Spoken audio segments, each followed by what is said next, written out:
Jangan terburu-buru ngiler lihat baterai badak Redmi Turbo 5 yang baru rilis resmi ke pasar India ini. Bayar harga 7 jutaan, tapi Xiaomi masih pelit ngasih colokan jadul USB 2.0 dan sensor kamera utama yang ukurannya tergolong mini. Biar uang abang nggak mubazir, berikut adalah kelebihan maupun kekurangan daripada Redmi Turbo 5 yang berhasil tim forum gadget rangkum. Seperti biasa, kita mulai dari kelebihannya terlebih dahulu.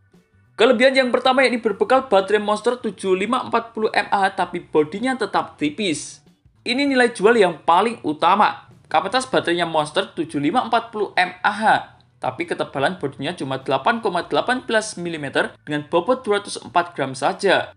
Di dalamnya udah dipasang chip Sulky-One buat manajemen baterai. Jadi performanya awet seharian penuh, tapi tangan abang nggak pegal karena HP-nya nggak kerasa tebel maupun ngebreak. Beralih ke kelebihan yang nomor 2 yakni berbekal fast charging kilat 100W.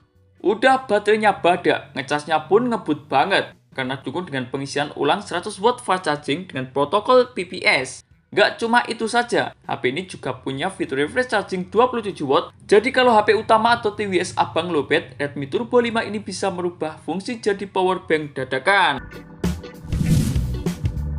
Sementara kelebihan yang nomor 3 yakni membawa performa gahar berkat Dimensity 8500 Ultra. Dapur pacunya emang gak main-main, menggunakan chipset MediaTek Dimensity 8500 Ultra yang dipadukan dengan RAM LPDDR5X dengan kecepatan 9600 megapiksel per second dan juga media penyimpanan UFS 4.1. Buat hantam game-game berat atau multitasking intens, ini performa rata kanan dan dijamin adem karena udah diberikan sistem pendingin VC cooling area seluas 5300 mm persegi.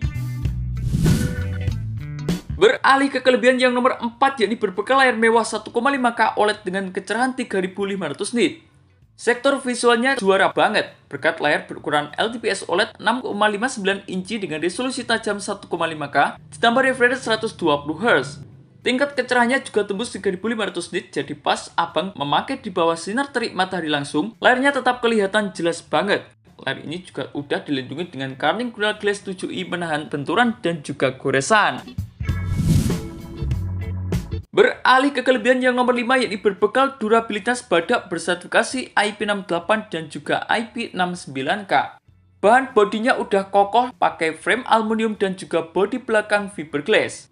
Namun yang paling sadis, HP ini sudah mengantongi sertifikasi IP68 sekaligus IP69K. Artinya nggak cuma tahan kecemplung air, tapi juga tahan semprotan air bertekanan tinggi dan juga suhu ekstrim.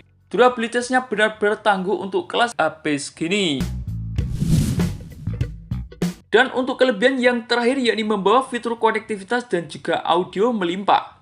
Xiaomi nggak pelit bonus fitur di sini. Udah menggunakan dukungan jaringan Wi-Fi 6, Bluetooth 6.0, fitur NFC, gyroscope hardware, sampai IR blaster khas Xiaomi.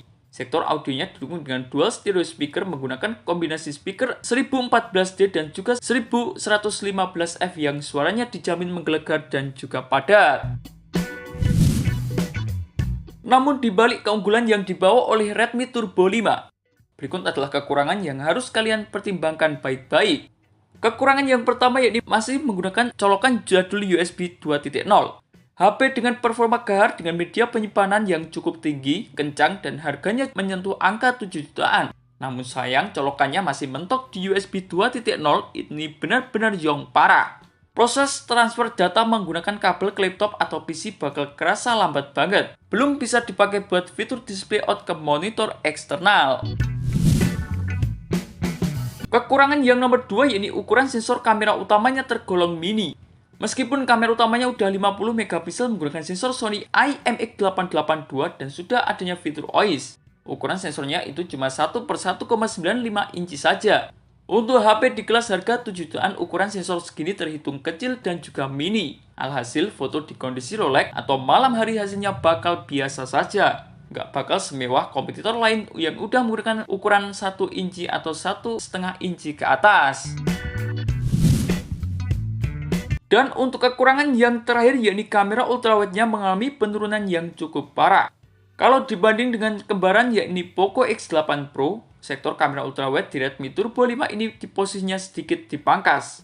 Hasil tangkapan landscape-nya bakal kerasa standar banget. Apalagi kamera selfie-nya menggunakan OmniVision OV20B yang ukuran sensornya juga cuma 1/4 inci. Sektor kamera pendampingnya benar-benar kerasa dikorbanin demi ngejar performa dan baterai yang mumpuni. Kesimpulannya, harga rilis di India buat varian terendah yakni dibanderol seharga 7,1 juta rupiah. Kalau abang nyari HP dengan ketahanan baterai nomor 1 dunia, tapi performanya tetap rata kanan buat gaming, HP ini jelas terasa sultan. Tapi kalau poin utama yang abang cari adalah kualitas kamera kelas berat dan juga colokan modern, mending skip HP ini dari sekarang. Menurut abang gimana? Apakah baterai 7540 mAh ini menarik perhatian abang buat membelinya? Namun jangan salah, ada colokan yang masih USB 2.0.